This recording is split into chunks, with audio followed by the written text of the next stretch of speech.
You're listening to the Patriot Nation Podcast.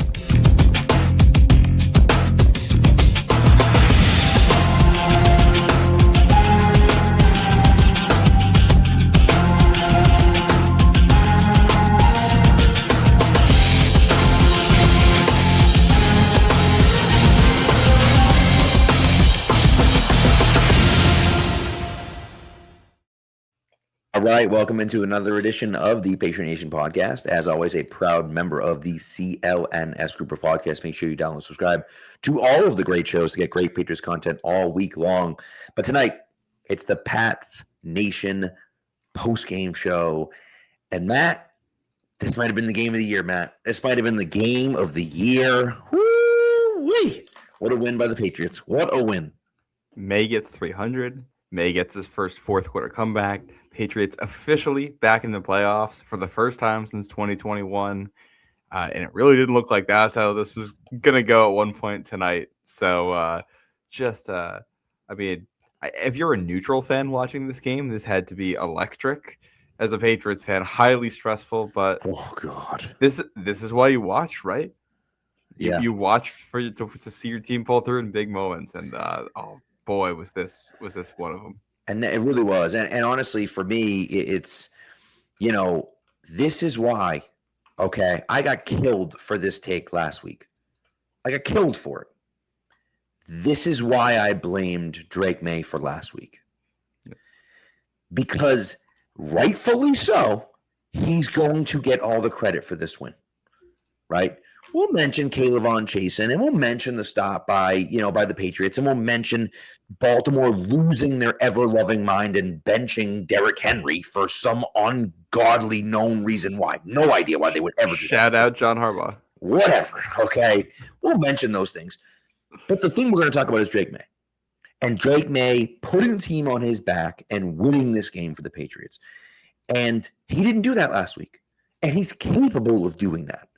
Right. And so if you're going to give him the credit for it, which we're 100% going to do, and he deserves it, you also have to say when he doesn't do it. You have to give him the blame when he doesn't do it as well. And so that's why I had that take last week. That's why I stand by that take last week. And that's why I will tell you that Drake May deserves all the flowers for what he did and the way he played in the fourth quarter tonight. He was awesome. To be clear. Not all the flowers. I think there's one flowers. He died. I don't want anywhere near Drake May. It's a great point. Although I'll tell you, I wouldn't mind having Zay Flowers on the team. He's pretty damn good. I was going through my own tweets, and I have a tweet from October of last year when the Ravens traded for Deontay Johnson about how the Ravens were creating the group of wide receivers that was most likely to play really well for you and then blow the game at the end. This is with like Aguilar too, and it's like that's what we've seen. This is not the first time we've seen Zay Flowers. No, wait, was it the playoffs last year when he was diving into the end zone and got stripped? Two years ago, when the Ravens were the 1 seed was that against the Chiefs? Yeah, and that was a Chiefs team that that was the one that needed was that technically double overtime against the 49ers to win that Super Bowl, or like the last play of regular overtime, whatever it was. Yeah, either way, yeah, like. That's a Ravens team that very well could have won that Super Bowl, and Zay Flowers dropping that ball going into the end zone. Another rough moment for him. But you just got to know. You just got to know that he's coming. You got to know. Yeah. And by the way, to me, that comes back to coaching. You watch the Patriots receivers. If they make a move like that, they put a second hand on that ball because they know that someone's coming. And and he doesn't do that, and credit to Callahan Chasen, who I've been critical of this year, but credit to him for running downfield and making a play. And the Patriots, they haven't forced a ton of turnovers on defense. They haven't been a play-making defense really this year, and they made some big plays in big moments to win this game. To help win this game for the Patriots, and that certainly was a huge one. Well, it's. I think two of the guys who end up being huge for you defensively in this, a game where you're not at your best on defense, it's Callahan Chasen and it's Jalen Hawkins with timely punch-outs of the football, forcing fumbles for you. And it's just, those are those splash plays you need from guys who are maybe not role players, but guys who are not considered stars for your team. You got guys out. You need someone to step up and make them play, and we got 2 guys on defense doing it. And it's this defense this year has kind of been either don't bend or break. They feel like they either get stops or they just let you go all the way down the field and score. And they were actually able to get a couple, forcing a couple turnovers today to stall drives. They're also forcing, I don't know if it was technically a red zone stop, but there was one possession where you forced the Ravens into a field goal. And you're going against Tyler Huntley. This was not your best day as a defense. There's a lot to be critical of over there. But I will say, when you're this banged up on defense to play just well enough to give your offense a chance and then to finish the job, this is all you're at. And this is what the defense didn't do last week. And this is what the offense didn't do last week. This is both of them fixing it at the same time, where you get some complimentary football at the end of the game to give yourself a chance to take the lead and keep the lead. And I thought they learned a lot of lessons from last week and applied them here with just little things where they were able to play better. Yeah, that's true. And listen, it was far from a perfect game. Okay, far from a perfect game. There were a ton of mistakes by the Patriots. By the way, if you're looking at our ticker right now, you can see that X next to the New England Patriots name. That means they have officially clinched the playoffs. Pretty nice, kind of like that. But nevertheless, there were a ton of mistakes tonight. They made a ton of bad plays. They made a ton of stupid plays. There were a bunch of questionable calls from the special teams and from the offense and even from the defense too, which didn't play well. But nevertheless, there's definitely things to be concerned about. If you're a Patriots fan and you're looking at this team, there are things to be concerned about. If you think that they can make this run to the Super Bowl, there's some serious concerns about this team. Okay? And we'll get into that. But what you saw in the fourth quarter was a team with the resilience to say, we're not out of this yet, right? And you saw Diggs, prowling the sideline, right? Screaming at everyone, head up, chin up, let's go. We're good. Don't worry about it, guys. We're fine. And they go out and they score on back-to-back. They score back-to-back touchdown drives, right? And that to me, that shows the type of leader that Diggs is, and it shows you the type of team that the Patriots have here. And I really think, and I don't know if they have the talent. I know that they don't have the depth, right? Can they get their guys back healthy? If everyone stays healthy, do they have enough talent to make it to the Super Bowl? Maybe. The AFC's wide open this year. But you're also trying to build something for the future. And so what I'm seeing out of these guys and the leadership that you see out of these guys is awesome. And it's something that you really want to see. And by the way, I said on this show last week, we had to find a way to get Stephon Diggs more involved. They did it. Worked out pretty well tonight. Early on, too, first drive of the game, you're finding him for a big play. And I thought they did a really good job of getting him the ball. If we zoom out for a second, for a game that was highly stressful and was in doubt for stretches, you look at the final team stats. Patriots had more first downs, 24-18. They had more yards, 453 to 330. They had more passing yards and more yards per pass, more time of possession, more yards per play overall. And they were worse in the red zone. Worse with yards per rush. But outside of those, significantly worse on third down. Yeah, but then the Patriots also 2 of 3 on fourth down. True. So making up for that a little bit with fourth down conversions, and it's just you did enough. And then the team stats do look really those yardage totals too. The Patriots significantly more yards. Yeah. Which part of that's a field position thing, I think. But the Patriots came to play, and this is a game they probably end up winning by more, if not for a couple stupid Drake May turnovers in the first half. But you overcome that, and the fact that when you're in that spot late in the game, you know that they're blitzing you. You know that they're going to bring their complicated pressures. They know you have to throw the ball. And May is able to execute there. He didn't do that last week. He did do it this week. Now, is the Ravens defense worse than the Buffalo defense? Yes. But Right. you would expect him to play better here, which he does. Like he meets that expectation, exceeds it with some of the throws that he makes to beat those coverages. And it's like, there's an expectation that growth is going to be linear, and it just isn't. There's ups and downs, and like I think May, from just our reading the coverage perspective, got a lot better. And they mentioned something on the broadcast about how last week he was still looking for big plays and he had to reset and just kind of take some of the short gains, which you see on tape. Against the Bills last week in the second half, multiple plays where he could have had a first down and he passes that up for a lower percentage play more aggressively down the field. Thought today he did a much better job of just taking what the defense was giving him in some of those spots. And when you do that consistently and you make the throws, it keeps you on the field to have more opportunities for those chunk plays. And then obviously he hit a couple of them. Yeah. Well, and ultimately, right, it comes down to making the throw, right? You got to make it, because he wasn't perfect tonight. He had some bad misses. He had some, the throw inside on Diggs was just almost a pick six. The quick slant to Kyle Williams, no idea what he was thinking there. That was almost a pick six by Wiggins. And then the interception in the red zone, which had never had a chance of being complete. I have no idea what he was thinking on that one. Well, I think he had a play like that. It was in the end zone against Atlanta earlier this year, where it's like, I don't hate the decision, but if you're going to miss in the red zone, you need to high miss and wide. Yeah.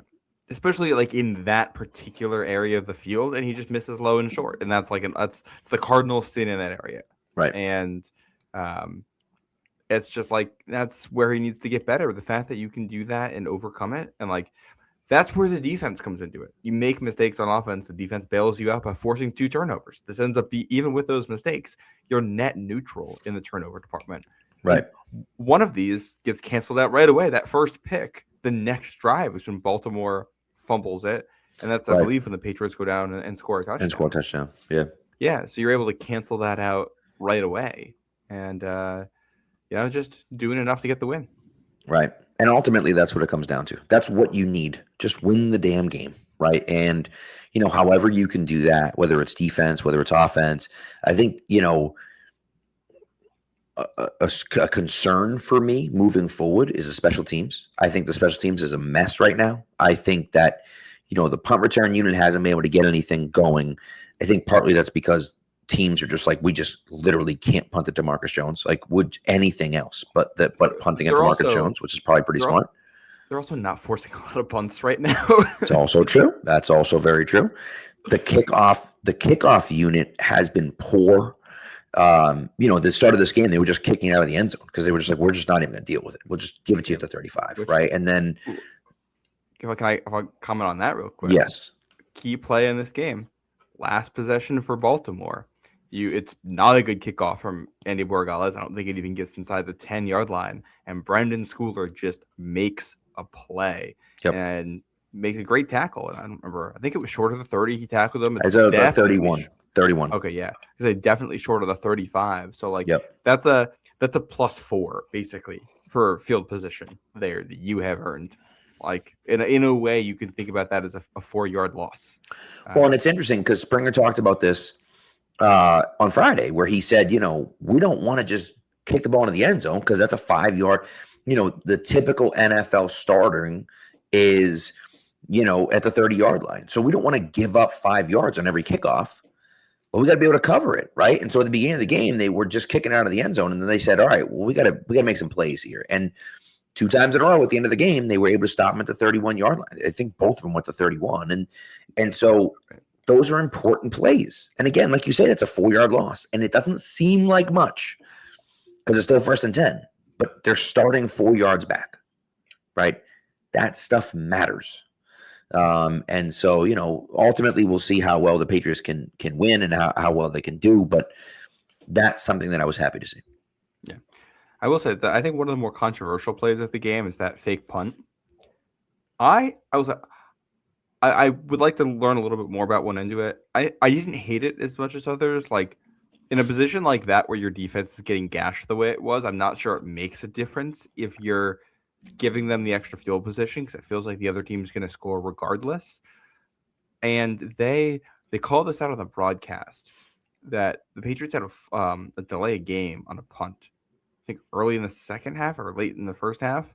And they called out that they had kind of shifted into a weird formation. And they were like, did they have a fake called? And they didn't get the look they wanted. So they just took the delay of game. And I think they tried it again later, and that's what that was. And, I think it would have been a tight window throw from Mapu if he tried it. The guy's kind of open, but you have two Ravens guys running towards it. And I don't know if I trust someone who isn't an NFL quarterback to make that throw. Yeah, that's fair. That's a fair point. Listen, I don't necessarily blame Mapu for that. It's not there. It's not definitely there. So take it and try to get it anyways. What I don't understand was, why do you call it? You already tried to call it, probably. They're already on high alert I would assume they're on high alert now for a fake. So then you call it again? It made absolutely no sense. A little sloppy. When it's 4th and 10, so that's a lot you have to get for it. I will say the flip side of that is that if you're 4th and 10, they probably don't think you're faking it. That's a fair point. That lures into it. And I will say there's no way to call a play like that and not look like an idiot if it doesn't work out. That's definitely that's the nature of trick plays. Like you're not trying to out execute the other team. You're trying to fool them mentally. And if you just don't fool them mentally, it's not going to work. Then it's not going to work. Yeah, that's true. That's true. So it's a small second guess for me, but still a second guess where I kind of just be like, I didn't love it in that situation because I just didn't think there was a high percentage of it working. Because, like I said, you would already, like any coach worth their salt is going to look at that and say, okay, well, clearly there's a trick play that they have up their sleeve. They may not run it again, but be on the lookout for it just in case. Well, and John Harbaugh is a special teams guy too. So of all the teams to run that against, and maybe I got to go back and watch some film and try to look for whatever it was that they were hunting for in that look. But But hey, you know what? They won, so it doesn't matter. That's right. Maybe in 20 years when someone goes back and watches Patriots games, they're gonna find this and be like, "Wow, I didn't know they tried this fake punt in this game. Like they could have lost." It's true. By the way, Danny says, "I don't care what the stats tell me. Drake May is my mother effing MVP." I don't blame him. Listen, I don't really care about the MVP conversation, right? You were saying Ben Solak. You said read the tweet that Ben Solak gave. It was what his MVP ballot would be right now. He'd have May 1, Herbert 2, Stafford 3. Yeah, right now. Yeah, and I can see that. And the point you made about Herbert, I think is perfect. That like that team is a disaster. That offensive line is non-existent, like literally non-existent right now. Well, and they've had like every quality starter on that line. I think has gotten hurt this year. Like there's no. It's one of those like what do they call that in like insurance where it's like an act of God or whatever, like a freak thing that happens. Like that's what happened to the Chargers offensive line this year. There is no plan for every good player got hurt. Well, and they have an awesome offensive line, and every single one of them is hurt. And it's like, okay, so we're just playing backups at every position. Like it's just ridiculous. Well, and it's like there's no good, like it's hard to have good offensive line backups in the NFL, and then even by that standard, these guys aren't, because they just like they're in the rebuilding phase of their offensive line, and this is supposed to be the year it came all together. So all the backups are the guys that they've been like trying to phase out. It's like all of us. It's like us playing Vidarian Low, except it's Vidarian Low at all 5 spots on the line. Yeah, it's fair. It's a fair point. But I just, oh man, yeah. So I get that. I understand where he's coming from with the Herbert thing. I don't know if MVP matters to me. It doesn't really make a difference to me. But I think that this one's interesting because this game happens in prime time. Yeah. And because May makes the big plays, right? And of course, the winning touchdown is scored by Ramondre Stevenson on a carry. But nevertheless, because Drake May makes the plays to get them down there, throws the 2-point conversion, has a beautiful throw to Kyle Williams, has a really nice conversion to Stephon Diggs on 3rd and 15 after a garbage offensive pass interference penalty against Keyshawn Boutte, makes a nice throw to, Matt Collins. He's driving them down the field with passes. It's one of those ones where it's like, okay, we're stamping it here. Like this is that game for Drake May. I do think it's still a little bit open right now, just like Stafford also looked really good in prime time. And the Chargers, if we're going to have Herbert sneak into this, the Chargers play in prime time on Saturday. Yep. They get a standalone game there. So if the Chargers, that's at home, I think, against Houston, if they do well against Houston, maybe this conversation becomes like a 3-way race coming into the final week of the season. Especially if, I think if Denver, there's no way Denver's going to lose, right, to the Chiefs with their 3rd string quarterback. I can't imagine. I just can't imagine that Denver possibly loses to the Chiefs. But the Broncos have not wrapped up the division yet. Yep. So, like, in theory, if they somehow lose that game and the Chargers win on Saturday, then the Week 18 game between the Chargers and Broncos would be for the division. If that scenario somehow happens, then I think Herbert's very much alive in it because he's going to get a Week 18 primetime game for the playoffs. Yeah. For the division. Right. Yeah. And if he plays great in that game, especially against a very good Broncos defense, who, by the way, Trevor Lawrence carved up today, but nevertheless, against a very good Denver defense, this is that could be his path to it. Which I will say, it's too little too late, I think. But like Trevor Lawrence is a name that maybe should be in the MVP conversation right now because he is balling. He's been fantastic. And I think it's one of those funny things with Lawrence where, I was like, is this guy a bust? I think we were ready to call Trevor Lawrence a bust. And he gets a real offensive coordinator, real offensive coach in Liam Cohen, who designs an offense around the players that they have. They trade for Jacoby Myers, who fits the exact hole that they needed. He fit the exact spot that they needed. And he's come in and played very well. And so you start to look at it and say, okay, like they figured out what they want to be able to do. They can run the football pretty effectively. They have some quick screen games, and Trevor has been fantastic in the last 2 games. And he's probably not going to have done enough for me to win my fantasy matchup, unfortunately. But he's been fantastic, and it's one of those things where, like, if he had done this like for since starting, started week 4, week 5, then I think he'd be in the driver's seat for it because he's been fantastic the last few weeks. Yeah. Which I will say, I think you look at seeding here for the Patriots. So the way it kind of breaks down the stretch here. The Patriots win both games, and the Chargers lose either, the Broncos lose either of their remaining 2. Patriots are the 1 seed. Yep. And it really, to me, does feel like there's a big difference between the 1 and the 2. Massive. Not just because of the first round bye aspect of it, but also to me the fact that like that 3 seed's either going to be Jacksonville with Trevor Lawrence playing the way he is, or a Houston team that they didn't look good today. But that defense, I think, can travel and win anywhere. So it's like, all right, if you're the 2 seed and you win, you're probably going to have to play one of those teams in the next round. So if you can get a 1 seed, you get the bye, and you're going to get, in all likelihood, probably like the Bills or something, which would still be a tough matchup. Of course. But it's a team And and not just that, but if you get the 2 seed, depending on how things shake out, right? Yeah.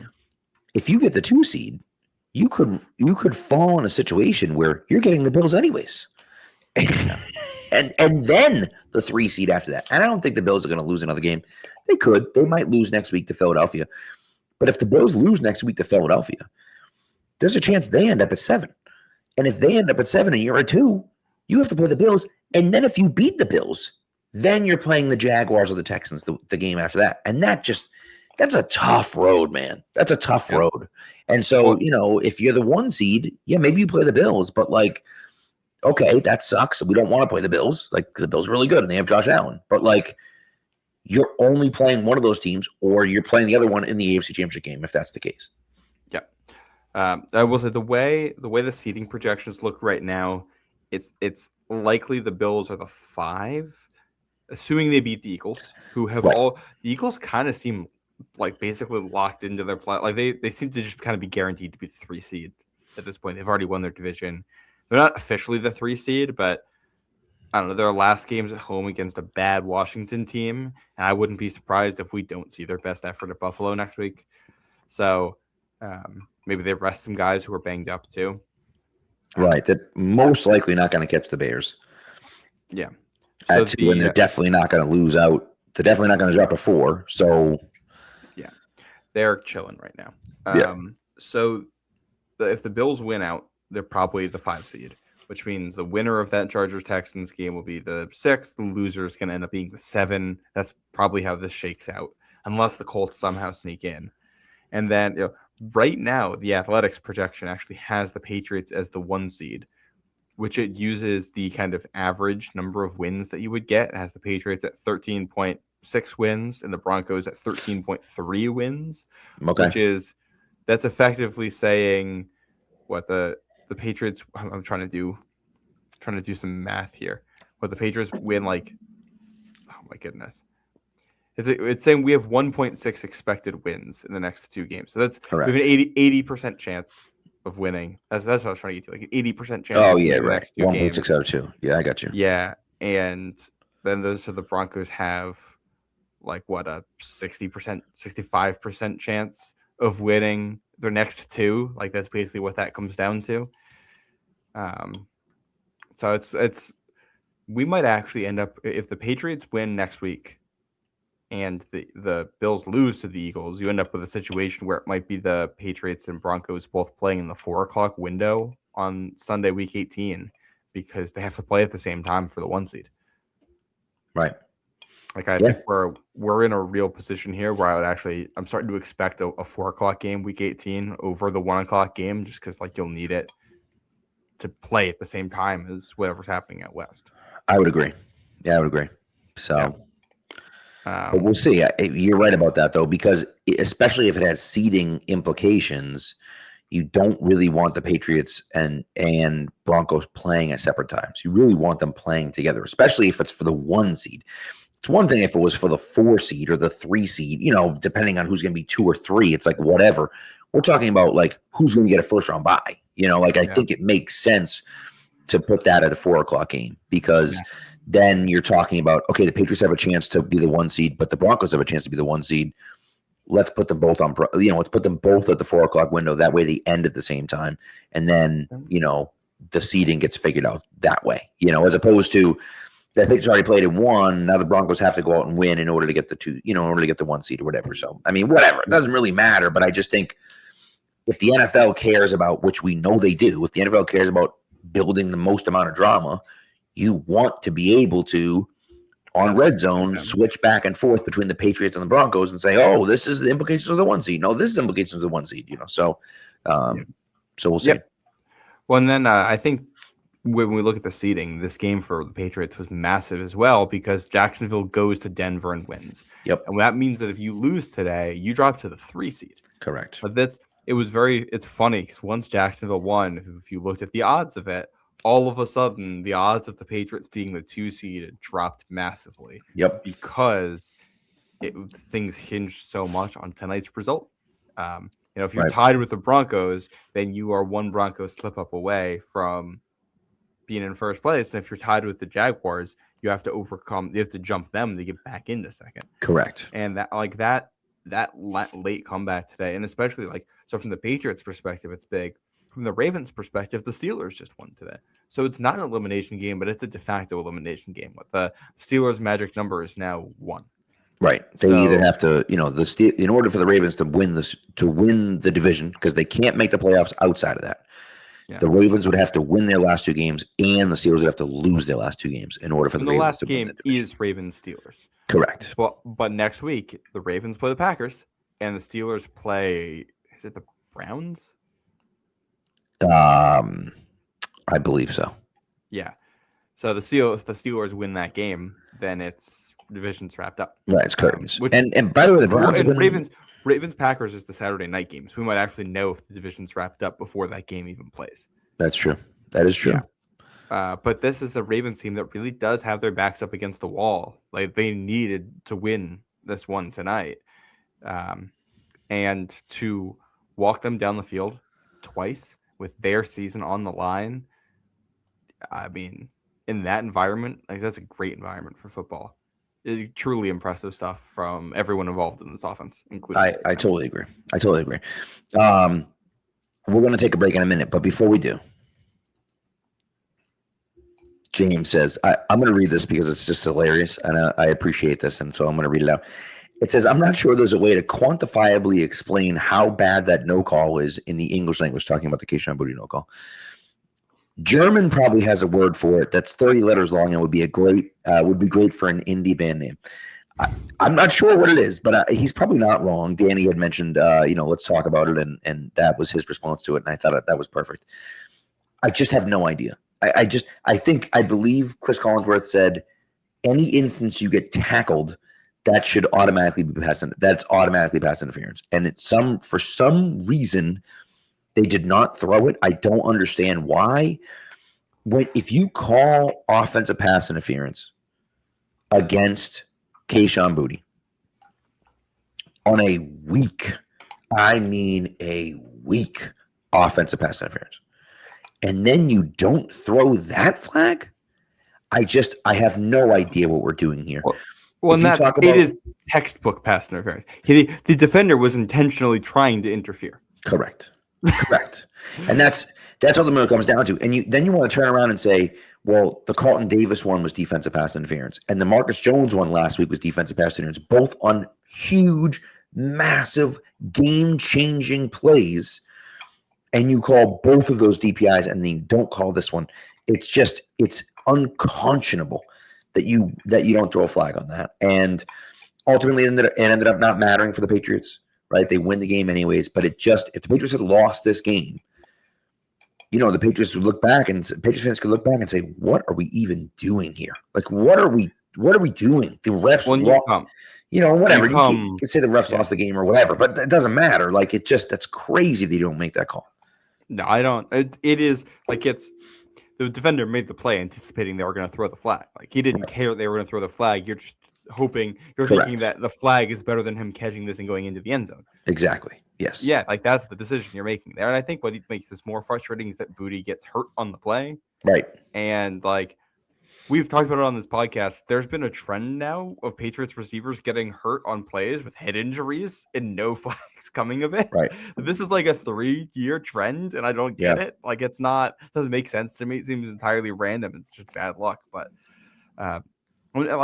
with the Marcus Jones play last week and the Saints offensive pass interference penalty, for something to be clearly a worse call than either of those, in another tier, is impressive. Yeah. And I just don't you just can't have that, because the Patriots do end up moving the chains there and you get the touchdown, and in some ways it benefits you because you end up scoring slower. Right? Yeah. Yeah. But also you had a 4th and 2 in there, where you got a DB diving at the ball and it gets by him by an inch to get to Stephon Diggs. If he breaks that up and the Ravens go on to win, if you call pass interference and the Patriots don't get into the end zone, you're still tying the game. You're in field goal range. Right. That is basically setting up a 100% chance of a tie game situation, like a 98% chance of a tie game situation if you don't get into the end zone. Well, and this is one of the reasons that off the board. Yeah. This is one of the reasons why I think everything should be reviewable. And again, you get into a tough situation because you can call holding on every single play. Every single play you can call holding. You could probably call defensive pass interference on most plays. You could call a lot of things on every play. But it's the clear and off. That's every single person in the entire world watches that play and says, that's obviously defensive pass interference. Every single Ravens fan in the world would say, that's obviously defensive pass interference. It's the clip of it. The clip of it is the top post on the NFL subreddit right now, with fans across the league saying, what? Right, and that's the type of stuff where it's like it's a prime time game, a prime time standalone game in the fourth quarter of a close game, and that's the thing that everyone's going to point to. The NFL has a refereeing problem, and it's just obvious, and it becomes more and more obvious every week, and it's insane that you don't throw a flag on that play. You just can't. Like, you almost have to have someone in New York that can just, I don't even want to go under the hood and review it. Like, don't go under the, but like, you know how, it didn't happen on the D-Hop catch, but like, you know how like when last week when the Patriots were going to challenge that play by the Bills and they didn't even challenge it. It just came for the expedited review. Just do an expedited review. And just the guy in New York goes, hold on, it's pass interference. I've been pushing for this. Like, it's just expand expedited review to be essentially allowed to review anything that happens. Like, I think that's got to be the fix here, because that's a very quick and easy way to be like, oh, like, this is what happened. And it's not like, this isn't like the 2-point conversion in the Seahawks game where it's a crazy play and it's like we need to like stop things and like figure out what happened here. This is as simple as it gets. This is as textbook a defensive pass interference penalty as exists in the league. The only one more blatant I can think of potentially is the Rams-Saints one. And I think this one might act from just purely a missed call basis is probably worse. And the ball's in the air for 5 seconds. The ball's in the air and he tackles the receiver. And he tackles him. It's like, what are we even talking about? And I genuinely wonder if the refs were so focused on trying to determine if he caught it or not that all of them just kind of forgot to take into account whether it was pass interference, which is like, I get that there's a human element here. And like, I don't know, refs are going to make mistakes, even incredibly dumb mistakes. They're humans, and like, you can train them as well as you want and stuff's going to happen. That's why just give them a little help. Just use the expedited review works, and it's helped all year long. It's one of the better additions I think they've made to the league in recent years, because you can just buzz down, hey, we missed something, we're going to fix it. And it barely even slows down the game. Just add that for some more things here. Right. And I agree with that. Because this could have, that single blown call could have entirely shifted seeding across the entire conference. It's true. Yeah, and that's just not acceptable. No, not at all. So, not at all. So, all right. Want to pay the bills? So there's that. Yeah, let's pay the bills a little bit. Not the actual bills, like our bills. And then we'll get into some other stuff on the other side of this. All right, this episode, of course, is brought to you by Prize Picks. Prize Picks is the single best daily fantasy sports app out there on the market. You need to go out there and download Prize Picks. And again, Prize Picks, it's the best place to be right, to make the right decisions and be right. And for me, I enjoy Prize Picks. I was on a little bit of a streak. This hasn't been happening. It hasn't been my day the last few days, but that's okay. That's all right. We're getting back on it. And listen, there's a lot of great things going on right now for Prize Picks. There was Picksmas going on. I believe Picksmas is still available as well. But get on there. All right. And again, now they offer early payouts. And the early payouts is nice because if your lineup gets off to a hot start, you might have the option to cash out the winnings before the game even ends. And again, it's fantasy playoff time, as I mentioned. If you're going to be eliminated, by the way, in the fantasy playoffs, like I am in all of my mini leagues, unfortunately this week, here's an opportunity for you to play daily fantasy sports, and you don't have to worry about those leagues that you've lost, unfortunately. And so maybe you lost money in those ones, but you can win money here on Prize Picks playing daily fantasy sports. What you're going to do is download the app Prize Picks, put in the promo code CLNS. When you do that, you're going to get $50 in lineups after you play your first $5 lineup. That's code CLNS on Prize Picks to get $50 in lineups after you play your first $5 lineup. Prize Picks. It's good to be right. All right. There you go. Oh, here we go. James has made a word. And I can try to pronounce that. No, I can't. it doesn't matter, which would translate to mean inexplicably incomprehensibility. I like that. And he's going to release a debut album early 2026, apparently. So, all right. So there you go. We'll be anxiously waiting with bated breath for that. Yeah.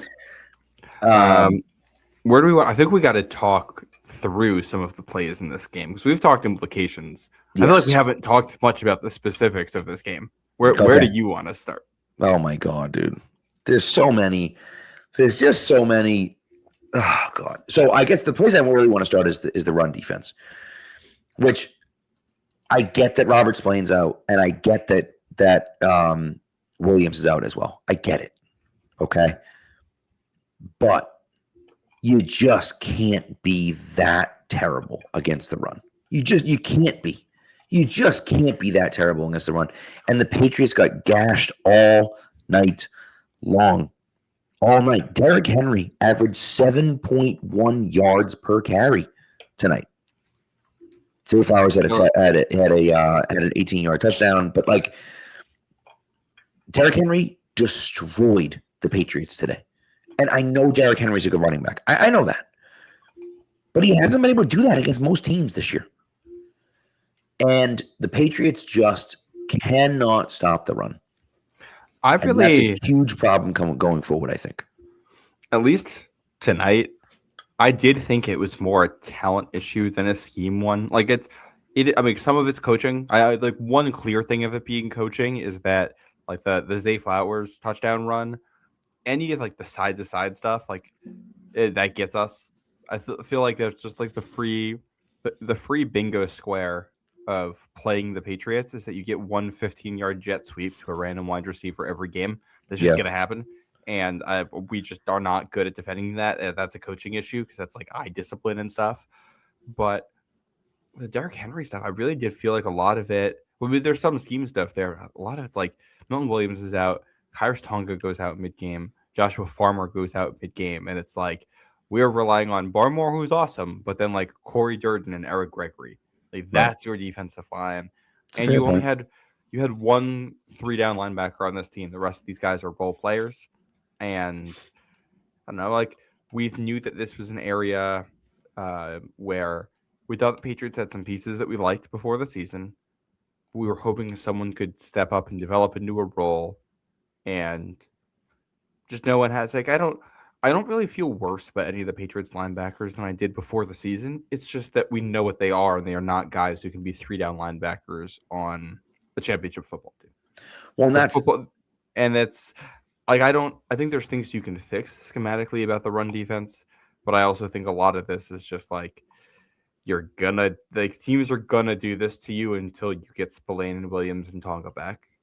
Well, I think that's my biggest issue is that's a problem, right? Like that's the problem that I have with them, and I think that this is where the Patriots being in year one, right, of their rebuild comes to light. Because they just don't have the depth, right? Guys go down, and I think Milton Williams at the beginning of the year when Milton Williams was there and Robert Spillane was playing well, they were stopping, right? They were shutting teams down, right? For that first 7 or 8 games of the season, they didn't allow a rusher over 50 yards, right? The first time they did was in that Tampa Bay game, and so that matters, right? They were playing really well against the run, and then all of a sudden they couldn't stop the run.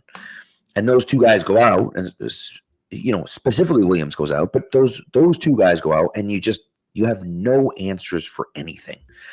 Yeah. And I think that that's a concern. And obviously they have a lot, in my opinion, the lack of depth is something that shows on this team, right? And again, that comes back to drafting. That comes back to not hitting on any of your late day 2 and day 3 picks. None of those guys have turned into players for you on defense, right? And I think that's a problem because now you're going out and signing guys from other teams and, Eric Gregory and Corey Durden. And these guys are all, cast-offs from Jack Gibbons. These are all cast-offs from other teams. You know what I mean? Right. Too. Yeah. Right. And so I think that, you have to be able to develop some of those guys, and they just haven't been able to do that. Yeah, and it's this. I think like the cake is baked here. You're not fixing this season. This is an No. off-season thing. So the question is going to be, how do you mitigate it going forward? How do you Right. win despite it? And I am hoping that, like, I mean, you can have an awful defense and beat the Jets and beat the Dolphins. Like we saw, like the Dolphins. I don't know. At that game today was atrocious. They played terrible football. The Jets lost by multiple scores to the Saints today with Tyler Shock playing. Like, it's not, those teams are not good. I'm not worried about the run defense the next 2 weeks because I don't think it'll make a difference. I think you'll win regardless. I think the hope is that when you get to the playoffs, you just want to be healthier. And that's your fix to this right now. Get more talent in there. And like, Milton Williams isn't the world's best run defender, but he can create negative plays. And when he's out there, that snaps that Eric Gregory's not out there. So if you can get these guys back for a playoff game, like that's how you do it there. And it's also like probably not going to see Derrick Henry in the playoffs. I'm trying to think of like the Broncos running game is good because it's scheme diverse and well coached. So like that's a problem, but it's not crazy dynamic. Jaguars are kind of the same thing.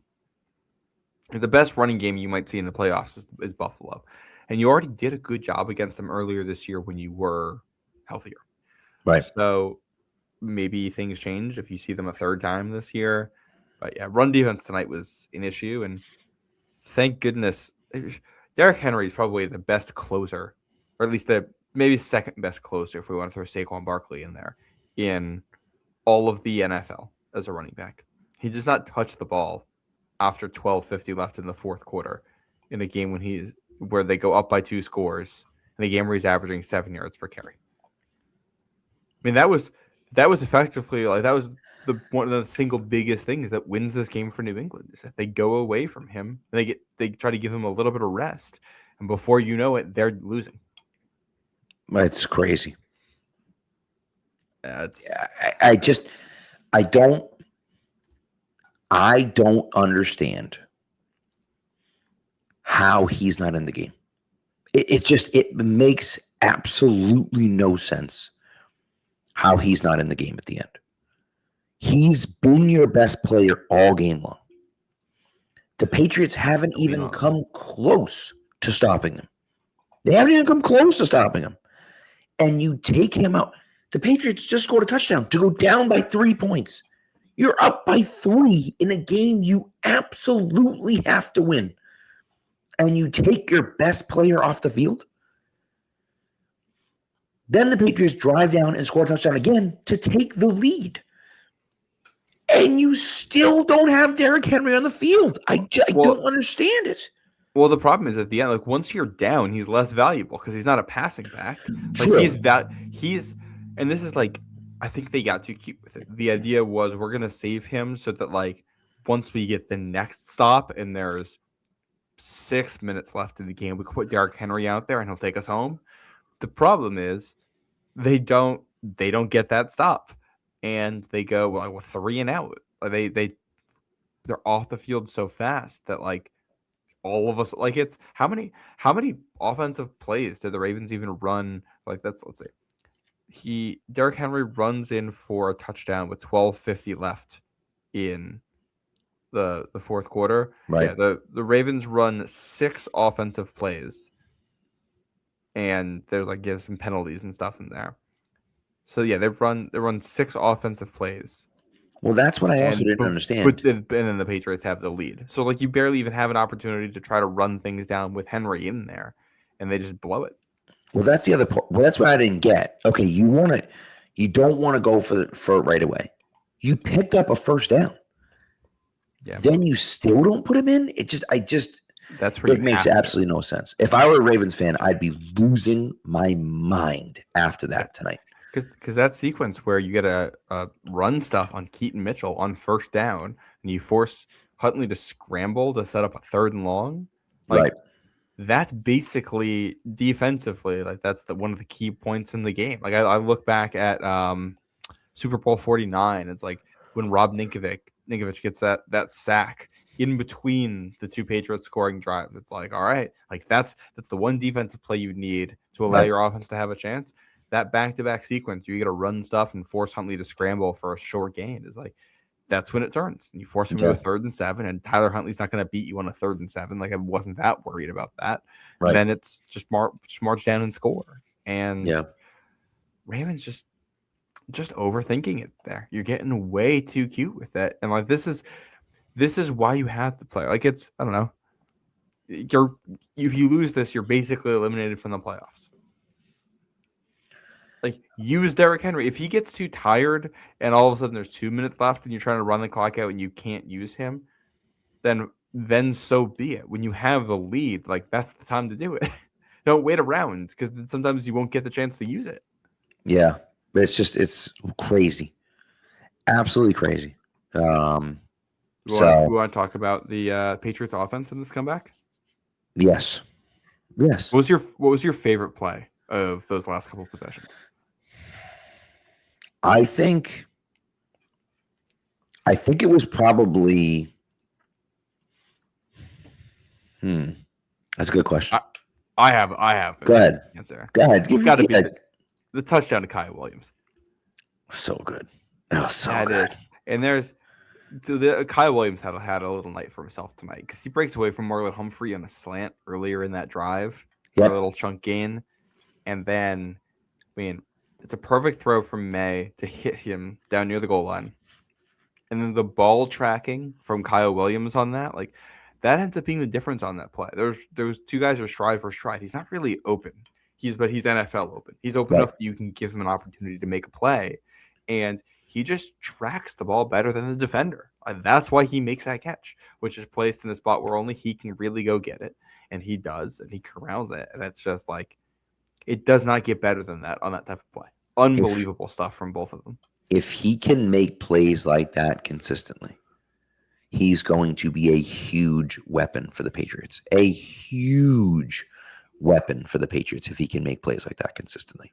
And I don't know if he can, right? I'm not sure if he's going to be able to, but if he can, that is incredibly massive for the Patriots. And I just think, with his speed, right? He has no moves, but with his speed, he becomes an instant weapon for the Patriots, especially if he can track those long balls and make nice contested catches. You asked my favorite play. My favorite play was the 4th and 2 throw. That was an outrageous throw. And they pointed it out afterwards, and they did a really nice job of pointing it out afterwards. That corner read and out the entire way, knew it was coming, jumped the route before he even made the break to outside. And May made a pass that was so perfect that he still couldn't get a hand on it. And there's just nothing you can do. As a defensive player, it's coming, where it's going, you're in the right spot, and the quarterback makes a perfect throw, and there's nothing you can do about it. And it's just like, that's the level of execution that it takes to win a game like this in that moment. And May came through and did it. And that's just like, man, what a throw that was. And again, the Kyle Williams throw was an unbelievable throw as well. This one was the kind of that out route throw to the far side of the field. Just awesome. Awesome. Yeah, that was also electric, and Diggs being able to run after the catch with that too, the way he did. Yeah, Diggs exceptional today. And I think we have to read the stat lines from May. It was 31 of 44 for 380 yards, 2 touchdowns and a pick. Mm-hmm. And for Stephon Diggs, 9 receptions, 138 yards, no touchdowns, but a long of 33. And 9 receptions on 10 targets. The only time he was targeted and didn't catch the ball was that 3rd and 5, I think, to start, or 3rd and whatever, to start the second half, where I think Marlon Humphrey got a little grabby with him. Yep. Which that to me was a play where it's like, that was more contact on that play than there was, I think, on any of the defensive pass interference penalties called against the Patriots. Way more last week. And it was a throw inside, and that was another one that May missed inside. When he can't miss inside there, and he missed inside, and you're right, that probably should have been a penalty, but I will say, like, I don't necessarily hate not calling that, because like that's an incompletion because the quarterback puts it in the wrong spot, and the interference is kind of not relevant to the fact that the quarterback puts it in the wrong spot. But that's not how the rule's written, and that's not how they usually call it. So, Right. I don't mind if they just called everything that way, and we took the whole uncatchable pass thing a little bit more literally. But a couple non-calls there that didn't make much sense to me. Yeah.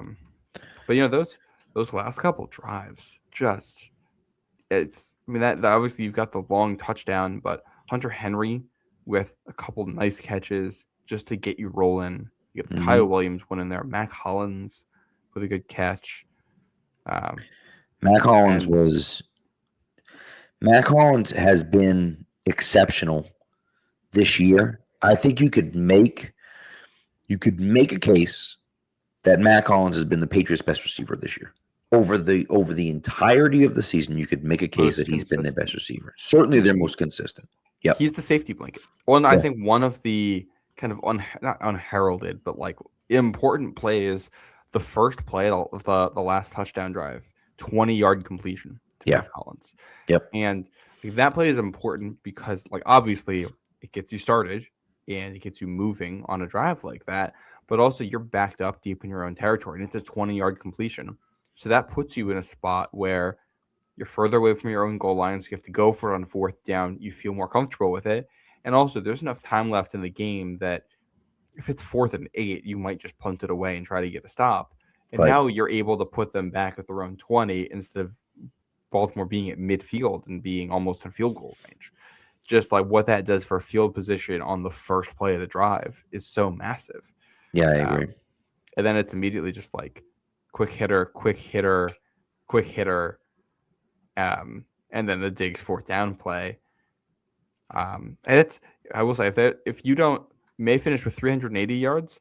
The touchdown run was 21 yards. So if they just finish that drive through the air, May hits 400 tonight. Right. It's pretty wild. So, by the way, ASJ asks, was Marcus Jones inactive? No, he had the game-winning fumble recovery. So he wasn't. I mean, he didn't have a ton. He didn't have a ton of plays tonight, but only one tackle. He wasn't. No, but he also didn't give up a ton of plays either. I didn't think. And again, teams are not going to punt to him. Smart teams are not going to punt to him. They're just not going to. And so, I think you're going to get to a situation where, not that he's going to be useless in the punt return game, because he's going to get some. But he's just not going to have a lot of them, because why would you punt to him? It just doesn't make any sense. And so, that is unfortunately, I think, where we're going to be the rest of the season. Well, in that last punt for Baltimore, they really were not trying to kick to him. And it was a spot on the field, too, where you're probably not getting a return regardless. They're probably just pinning you at the 10, and you're going to catch it and fair catch it right there. Right. But they're trying to kick away from him, which is, that's an impact you have. And the Baltimore had, Jordan Stout's a good punter, and they have a good operation over there, generally speaking. So, it wasn't going to be a big day for him in the return game, I didn't think. But I was confused why they didn't have him on Zay Flowers and Christian Gonzalez on Rashad Bateman. I agree with you. And Gonzalez did have a great play on Bateman in the fourth quarter, I think it was. It ended up not mattering because they ended up converting on that set of downs anyway. But where he drives on a quick out and breaks it up. And I didn't think Christian Gonzalez had a great day today. I didn't think he had a great game last week. But that he seemed to kind of come alive there and make a nice play. And needed that from him. Yeah. That's a good point. So, and then running out the clock too for the Patriots. Read option. Drake May taking the ball to ice the game. Absolutely love it. The playoffs. Just absolutely love it. Yeah, electric stuff there. Well, that's what you want to see. That's the stuff you want to see. That's got to be live. You got to be able to run the ball with Drake May a little bit. He has the athleticism to do it. Put the game away, and that's what they did. Yep. For other guys that stepped up, I thought Ramondre Stevenson had a great game. Yep. Ran the ball well. Had that really nice catch and run. At one point, he had a catch and run on the last drive too, And again, clean, no fumbles. Yep. I think he did a good job in pass protection. Like, with Trevor Henderson out and obviously no Antonio Gibson, like you needed him to have a good game, and he did. Yeah. I thought Jared Wilson had a good game on Ramondre Stevenson's game-winning touchdown. He has the ceiling block on it. Yeah, he had an okay game. He got beat. Man, the play that Kyle Williams is a good player, but Kyle Williams came in on a blitz, and it was I don't think it was a Kyle toss. Hamilton. Yes, thank you, Kyle Hamilton was in on a blitz. Oh, this is the run to the left side. Yes, and that was through his chest. It was wide open. I mean, there was one guy out there. All Henderson was gonna have to do was beat one guy, and it was a touchdown. And he just loses instantly. Yeah. If he makes that block, Travion might have been taking another one to the house. So of course he leaves with a concussion, but we'll see what that means for next week. Keyshawn Boutte, I assume, was a concussion as well. We'll see what that means for next week. And usually guys who get a concussion do not play the next week. That's usually one game missed. So it's like that's I think a big concern right now is that Pop leaves this game with an injury. You have two offensive skill guys. Two of your explosive offensive skill guys go out with concussions in the same game. Kyrus Tonga leaves with an injury. Carlton Davis leaves with an injury. Like, that's something that didn't end up coming up. Carlton Davis makes a great play on the first play of the Ravens' last drive, gets injured on it, and then you have Del Pettis in coverage on Zay Flowers on that last play because Charles Woods, who's your fourth corner, also gets hurt and is out of the game. Tonga's out. Farmer's out. All of these are situations to watch for next week because, like, there's a point where you only have so many roster spots. Right now, the healthy wide receivers are Mac Hollins, Kyle Williams, and Stephon Diggs. Like, those are, and like it would be those three and Efton Chisholm next week. Well, right, and not just that, but these two games are must-win football games. Now you're playing the Jets, who are terrible, just a dreadful football team. But still, you still have to win those games, And so you're professionals, and you have to show up and execute. Correct. So we'll see. That's a concerning thing. I think I'm going to see if we have a line for the game next week yet. I'm curious. I would think it'd be the Patriots like -5.5, maybe. I can't. It's definitely not going to be. I think it'll be more than that. Certainly could be. It's more than that. What is it, like 10.5? 12.5. Jesus, it's a lot of points. The Jets are bad, and like the only way the Jets were able to be competitive in the first matchup was Fields had a really good game running, and Fields is not their quarterback anymore. They're not. They don't have a running threat at quarterback, and they have an awful player there. So, yeah, I don't. That game shouldn't be competitive, but you have to show up and make that happen. That's a fair point. So, Milton Williams eligible to come off IR this week. So is Will Campbell. No, I thought Will Campbell was next week. Yes, I thought they got put on IR the same week. I'm pretty sure Campbell got. I'm pretty sure that Milton Williams got hurt, went on IR, and then Campbell got hurt the ensuing game, the following game. I do think, from what we've heard about the Will Campbell injury, regardless of when he's eligible, I wasn't expecting him before the postseason anyway. It's kind of my thought. We heard about it. It's kind of my thought. That type of injury is usually like a 6-week thing or longer. Right. So that that's another reason why getting a bye would be massive here. And you don't control your destiny, but like you want to put your best foot out there and put the Broncos in a position where they can't afford to make a mistake. Correct. I agree. So, trying to think if there's any other guys that would get game balls tonight. I got nothing. I mean, Caleb on Chasen for forcing that fumble. Yeah, and again, I've been critical of Chasen. Made a nice play. Stayed with it, stuck with the play, and ultimately it comes down to coaching. That comes down to coaching. You don't quit on the play. Yes, there was a completion. Go get the ball. Just go run and get the ball. Yep. And I was happy to see that. So, but yeah, it's I don't know. I'm trying to think of if there's anyone else. Not really. We talked about Mac Hollins, Diggs, obviously. Anthony Jennings with a sack tonight. Yes, he did. He did have a sack tonight. So yeah, thought he looked good there. Yeah, I think we. That's it. Jalen Hawkins had a nice forced fumble. Yeah. And again, Borregales was coming through, not necessarily super cold, but nevertheless, Borregales was coming through in a colder weather situation. In a game where Loop comes up short on a field goal too. Yep. And that was from 51. That was further than he kicked. But I mean, he kicked from what, 45, and it was halfway up the net. So like, feel good about that kicker decision right now with the way they kicked tonight. Yeah, certainly, I would agree. So yeah. Anyways, let's get the hell out of here. It's 1:00 in the morning. So we're gonna be back. Just a short programming note here. We're gonna be back Friday night with you. Friday-ish, maybe not even night, but Friday during Black Friday. Point Friday. Not Black Friday, but no, that's incorrect. Wrong Friday. Yeah, Boxing Day. Yes, Boxing Day for all you Canadians out there. So, but it will be, yes, the Friday. Friday is the day after Christmas, so we hope that you all have a Merry Christmas. If you celebrate, I'll be enjoying my time with the fam, and then we'll be with you on Friday talking about this Jets game coming up on Sunday. So, but until then, we appreciate you. Enjoy your time. Enjoy your time with your families. Enjoy your time. I hope you all have a happy holidays, and be good to each other, and go Pats.